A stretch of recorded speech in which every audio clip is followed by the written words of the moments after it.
Саламатсыздар ма оқушылар? Математика сабағына қош келдіңіздер. Бүгінгі сабағымызды Ломоносовтың мына сөзімен бастаймыз. Ақыл ойды тәртіпке келтіретін математика. Сондықтан оны оқу керек. Балалар, барлығымыз бірге кім тапқыр ойын ойнайық. Өткен тақырып бойынша сіздерге сөз жұмбақ сұрақтарын қоятын боламын.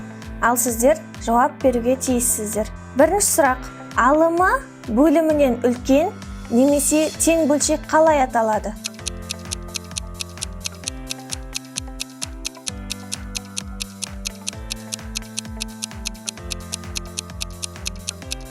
Жауабы бұрыс бөлшектер. Дұрыс айтасыздар балалар. Екінші сұрақ: 2-ның екінші дәрежесі нешеге тең?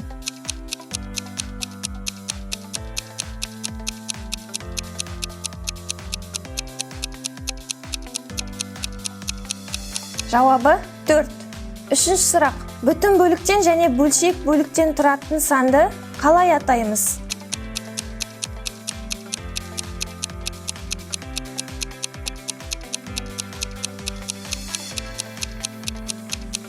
Жауабы аралас сандар. Дұрыс айтасыздар балалар. Келесі, соңғы сұрақ: құрамында әріппен берілген белгісізі бар өрнекті қалай атаймыз?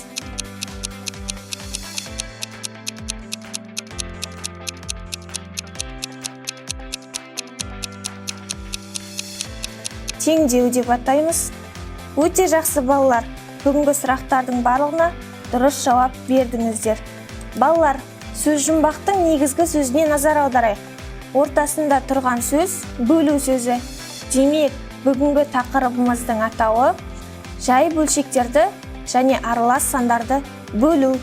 Сабақтың мақсаты жай бөлшектерді және аралас сандарды бөлуді орындау. Шеберлігіңді шыңда әдісі арқылы мен сіздерге жаңа тақырыпты түсіндіретін боламын.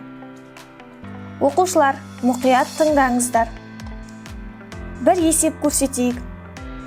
Тік төртбұрыштың ауданы 36-тан 7 дециметр квадратқа тең.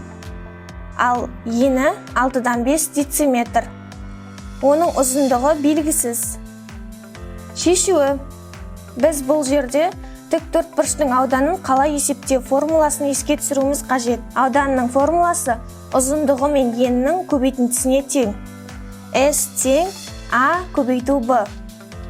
Енді балалар, барлығымыз бірге сандарды орнына қойып шығайық. А көбейту 6-дан 5 тең 36-тан 7. Бұл жерде ары қарай шығару үшін теңдіктің екі жағына да 5-тен 6 бөлшегін көбейтеміз. Себебі 6-тан 5 бөлшегіне кері сан 5-тен 6. Ары қарай жалғастырамыз. А көбейту 6-тан 5 көбейту 5-тен 6 тең 36-дан 7 көбейту 5-тен 6. 6-дан 5 пен 5-тен 6 қысқарып кетеді және 36 мен 6 сандарын бірдей санға бөлеміз. Теңдіктің сол жағында А қалды, ал оң жағында 30-дан 7 бөлшегі қалып тұр. Демек, тік төртбұрыштың ұзындығы 30-дан 7-ге тең. Енді балалар, екінші жолмен шығарып көрейік. А көбейту 6-тан 5 тең 36-тан 7. Мұны шығару үшін теңдіктің екінші жағына қарама-қарсы таңбамен өткіземіз. Көбейтуді бөлуге айналдырамыз. 36-тан 7 бөлу 6-тан 5. Төменне А тең 36-тан 7 көбейту 5-тен 6 деп жазамыз. Себебі бөлу кезінде бөлшектің алымы мен бөлімінің орнын ауыстыруымыз қажет. А тең 30-дан 7. Балалар, демек, тік төртбұрыштың ұзындығы 30-дан 7 дециметрге тең екен. Ережені қайталаймыз. Жай бөлшекті жай бөлшекке бөлу үшін бөлінгіш бөлшекті бөлгіш бөлшекке кері санға көбейту керек.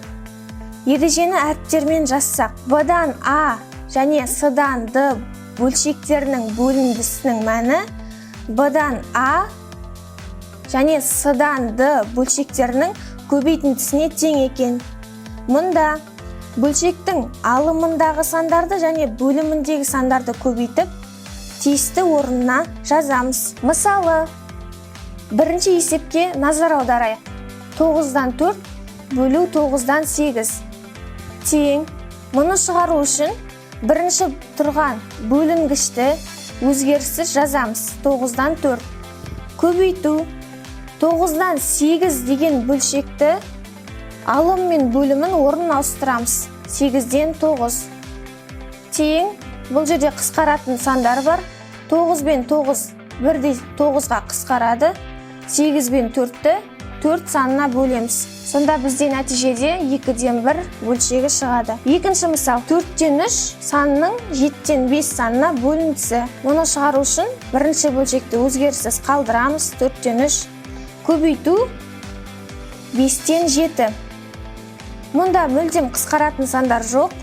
Сондықтан бөлшектің алымындағы сандарды және бөліміндегі сандарды көбейтеміз.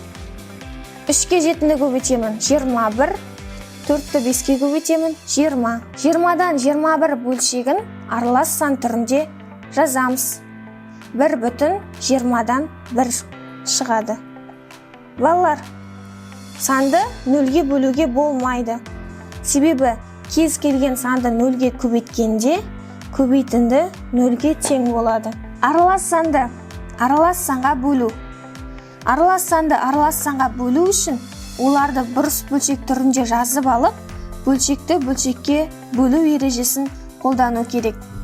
Мысалы, 3/5-тен 1 санының 2/15-тен 2 санына бөлінісі. Бұл жерде екі аралас санды да міндетті түрде бұрыс бөлшекке айналдырып аламыз. 5-тен 16 бөлу 15-тен 32. Мұны шығару үшін қарапайым бөлшек ережесін қолданамыз. Қысқаратын сандарды қысқартып, бөлуді көбейтуге айналдырып жазуымыз қажет. Бізде сонда 2-ден 3 бөлшегі шығады. Мұны міндетті түрде аралас сан түрінде жазамыз. 1/2-ден 1. Келесі, натурал санды бөлшекке бөлу және бөлшекті натурал санға бөлу. Бөлінгіш немесе бөлгіш натурал сан болған жағдайда натурал сан бөлімі 1 болатын бөлшек түрінде жазылып, бөлшекті бөлшекке бөлу ережесі қолданылады. Мысалы, 8 бөлу 5-тен 4. Мұны шығару үшін 8-дің бөлімінде 1 бар деп елестетеміз. 1-ден 8 бөлуді көбейтуге айналдырамын. Көбейту 4-тен 5. Бөлшектің алымы мен бөліміндегі сандардың орнын ауыстырамыз. Тең болады. Бөлшектің бөліміндегі сандарды бір-біріне көбейтіп жазамыз. Дәл осылай бөлшектің алымындағы сандарды да бір-бірімен көбейтеміз. Ары қарай жалғастыру үшін бұл жерде қысқаратын сандарды қысқартамын. 8 бен 4 бірдей 4 санына қысқарады. 8 бен 4 санын 4-ке қысқартып шығайық. 4-ті 4-ке бөлемін 1, 8-ді 4-ке бөлемін 2. Ал 2 мен 5-тің көбейтіндісі 10-ға тең. Демек бізде нәтиже 10-ға тең болды. Ережені әріптермен жазатын болсақ, міне осындай формула шығады. Балалар, бірге ойын ойнайық. Кубизм ойынын барлығымыз білетін шығармыз. Жаңа тақырып бойынша сіздердің алған білім, іскерлік дағдыларыңызды қалыптастыру мақсатында есептер шығарамыз. Қазір сіздерге кубик жақтарында берілген есептерді көрсетемін. Ал сіздер соны мұқият шығаруларыңыз қажет.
оқушылар, тапсырманы дұрыс орындады деп үміттенемін.